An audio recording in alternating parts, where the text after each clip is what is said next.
మనందరం చూసాం.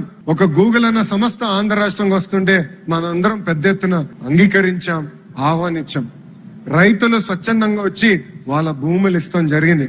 గూగుల్లో సెర్చ్ చేయండి, ఎవరి ప్రాజెక్ట్ తీసుకొచ్చారంటే అది మా గౌరవ ముఖ్యమంత్రి శ్రీ నారా చంద్రబాబు నాయుడు గారు. నిజంగా వాస్తవాలు లేకపోతే వైఎస్ఆర్సీపీ ప్రభుత్వంలో ఇంటర్నేషనల్ టెక్నాలజీ హబ్ గా విశాఖపట్నం నగరాన్ని తీర్చిదిద్దే కార్యక్రమంలో భాగంగా 2020 నవంబర్లో, అంటే కోవిడ్ ఉన్న సమయంలో కూడా 2020 నవంబర్లో అదానీ డేటా సెంటర్ కు బీజం పడింది. దాని ఫలితంగా మే 3వ తారీఖున 2023 శంకుస్థాపన ఫౌండేషన్ స్టోన్ కూడా వేయడం జరిగింది అదానీ డేటా సెంటర్ కు. అదొకటే కాదు, సబ్సీ కేబుల్. అంటే బేసికలీ ఏ డేటా సెంటర్ అయినా రావాలంటే ఫస్ట్ డేటా రావాలి కదా, డేటా వస్తే నువ్వు డేటా సెంటర్ ఒకటి వస్తుంది.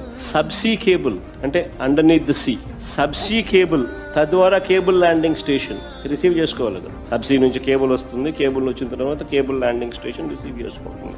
సబ్సీ కేబుల్ సింగపూర్ నుంచి తీసుకొచ్చే కార్యక్రమానికి అంకురార్పణ కూడా అప్పుడే ప్రారంభమైంది. ఈ రెండు వెరీ వెరీ ఇంపార్టెంట్ పాయింట్స్ నేను మళ్ళా చెప్తాను.